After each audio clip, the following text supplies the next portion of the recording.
Assalamualaikum students and fellow physics enthusiasts.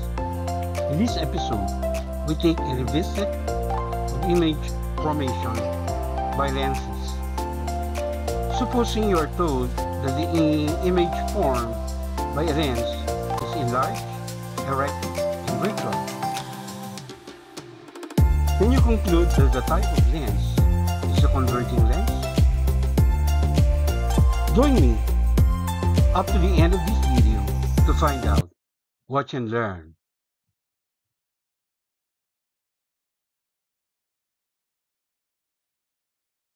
The questions are: a 2.00 centimeter tall object is placed 40.0 centimeters from a lens. The resulting image is 8.00 centimeters tall and erect relative to the object. Question number 1. What is the object height HO? What is the image height HI?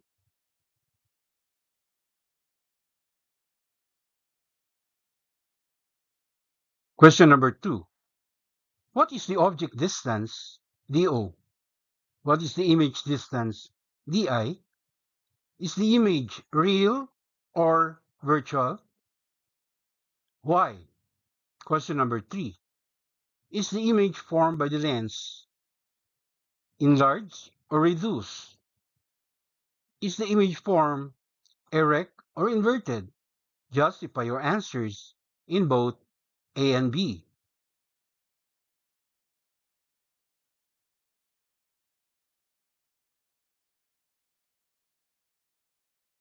By computing the lateral magnification M. Question number 4. Without knowing the type of lens, can you tell if it is converging or diverging? Explain your answer. And question number 5. Determine the focal length F of the lens. Does the computed focal length agree with your answer in question number 4?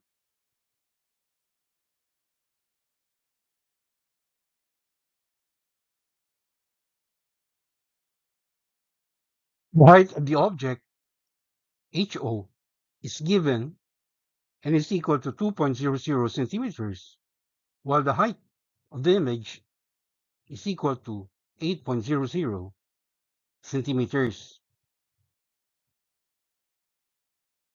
The distance of the object from the lens is also given. So that's denoted by DO equal to 40.0 centimeters.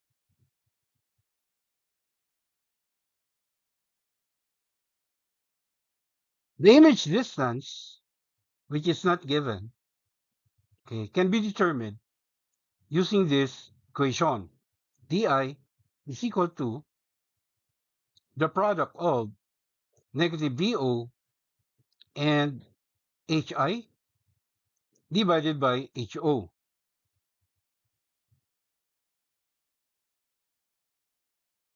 This equation is actually derived from the formula for the lateral magnification M equals negative DI over DO or HI over HO. So, computing the image distance, DI, we get negative 40.0 centimeters multiplied by 8.00 centimeters divided by 2.00 centimeters. So simplifying, we get the value of the image distance DI equal to negative 160 centimeters in 3 significant figures, that is.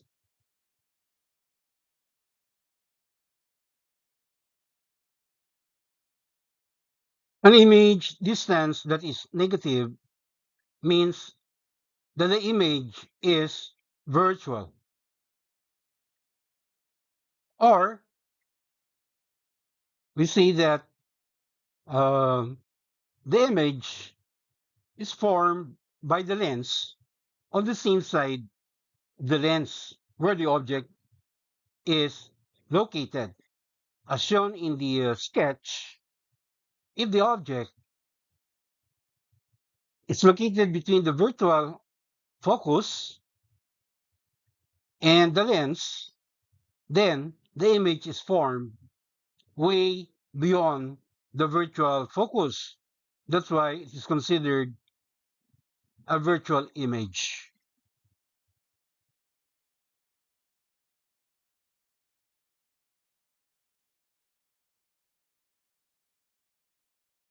Part of the question in number 3 is for us to determine the lateral magnification of the image that is denoted by small letter m.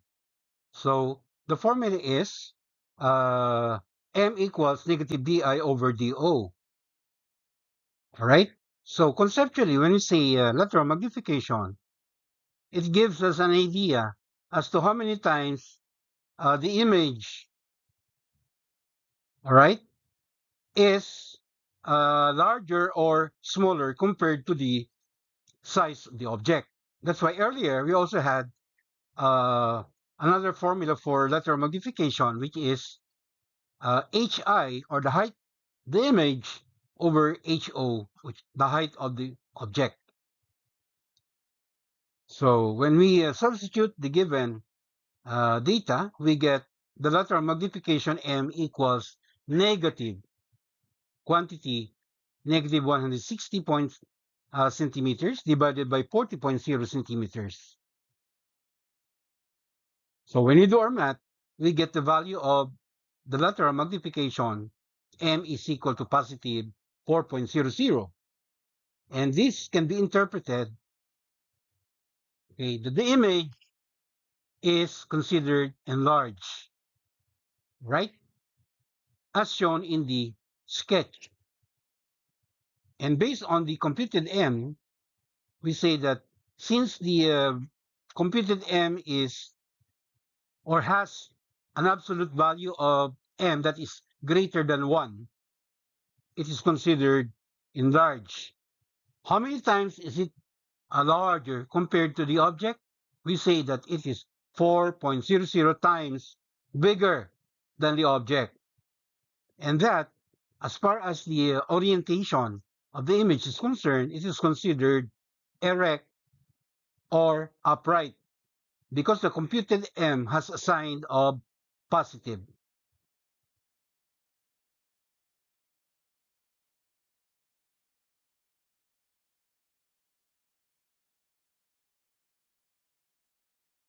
In question number 4, we are asked if we can already tell the type of lens that is being described, even if the focal length is not yet known. Well, the answer is yes. With some characteristics of the image already known or determined, except for the focal length f,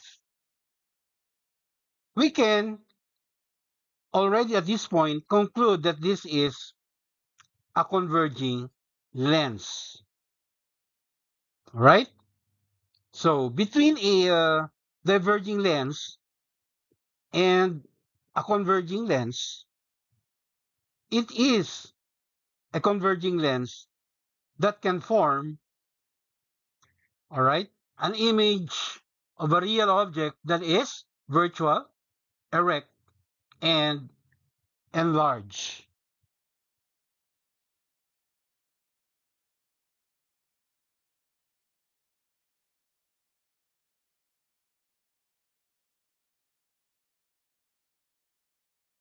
Lastly, in question number 5, we are to determine the focal length of the lens.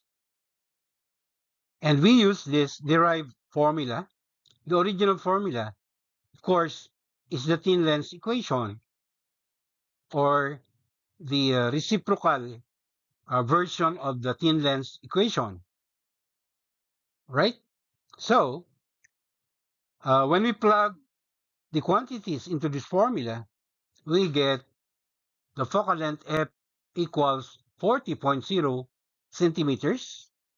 That's the object distance multiplied by negative 160 point centimeters, which is the image distance.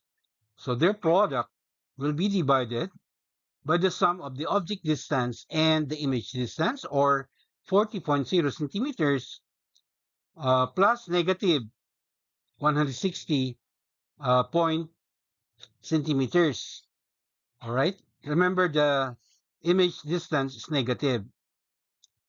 So, doing our math, we arrive at the value of the focal length, f equals positive 53.3 centimeters, also rounded to three significant figures.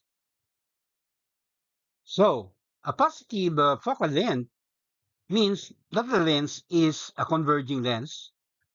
So this agrees with our answer in question number 4.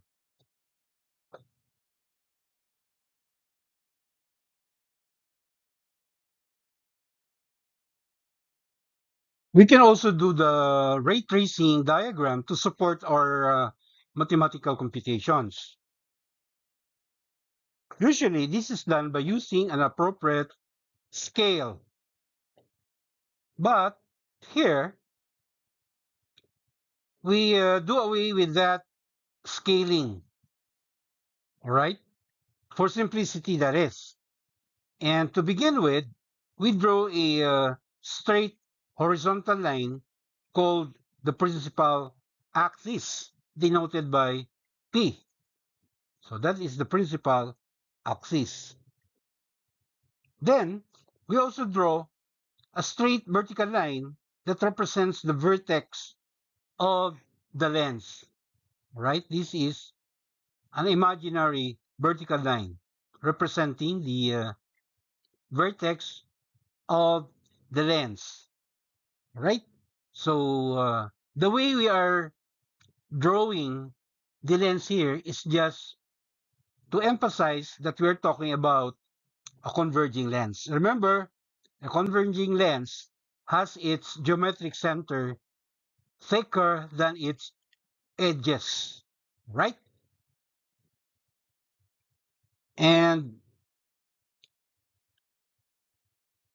based on the descriptions or the given informations in the question, all right, um,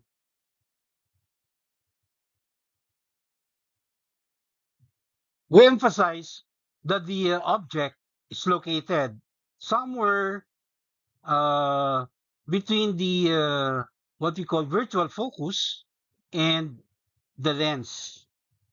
All right. And traditionally or conventionally, when we do the ray tracing diagram, uh, we are assuming that the incident light rays that will be coming from the object will be emanating from the left side of the lens, right? So we use a an arrow, right, with its tip indicated, all right, and it is understood that the object is a real object and it is initially erect or upright, all right. We indicate that is the object, all right. We also do away here with our quantitative what we call quantities being specified, all right. So how do we locate, okay, the image of the object that is formed by a converging lens, right? So we will be choosing incident light rays that will be coming from the tip of the arrow, all right? So the tip of the arrow already represents the object or the point in the object whose image can be traced. And we begin by using an incident ray that is parallel to the principal axis. So the colored red ray here represents the incident ray, right? Which is considered one of the easiest incident rays that we can use. So the question is, when it hits the lens or the vertex of the lens, how will it be refracted when it passes through the lens? All right.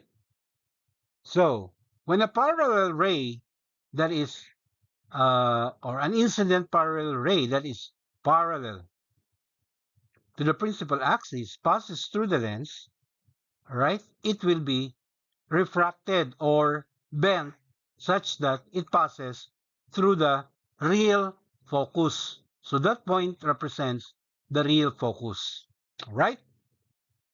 We need another incident ray coming from the tip of the object, right? And we choose a ray, the blue colored ray, right? Notice that this incident ray coming from the tip of the object also passes through the virtual focus. All right? So when it hits the lens or the vertex of the lens, how will it be refracted or how will it bend? Right. There you go. So the incident ray, okay, coming from the object that passes through a virtual focus, when refracted, will just be parallel to the principal axis, right? And obviously, you will notice that the two refracted rays, okay, do not intersect, all right, on this side of the lens. Take note, the right side of the lens is where the refraction happens, all right? And these two rays that we have chosen, okay, will not be able to intersect on this side of the lens. However, when extended backward, right, each of these refracted rays, when extended backward, will, of course, intersect at a common point. There you go. So we extend each of the refracted ray backward using broken lines, right? And the point of intersection of these two refracted rays, when extended backward, of course, is the point that determines or that locates the image of the tip of the object, right? So this broken arrow represents the image of the object. And of course, if you compare the size of this image, which by the way is considered a virtual image because it is formed on the side, all right, on the side of the lens where the object is located, all right? So it is considered a virtual or an unreal image. And in terms of orientation, all right, it has the same orientation as the object. It is erect or upright, all right? And of course, in terms of the magnification or size of the image, obviously we say it is enlarged or bigger than the object. So the result of our ray tracing diagram, right? Even if we didn't use scaling here, okay, will support our previous mathematical computations, especially in describing the the location of the image relative to the lens, uh, the orientation, and uh, the type or nature of the image, right? If we use scaling, right, in our drawing, okay, we can in fact determine the image distance, right? But we should have started measuring, right, the exact location of the object, for example, and the exact measurement for the virtual focus, so that in determining the final image, all we need to do is just measure the distance from the image, okay, to the vertex of the lens using a ruler, right? And then based on your scale, then we will be able to find what the image distance is by comparing it with our scale. So on these notes, let me say mabuhay till the next episode. Masya Allah.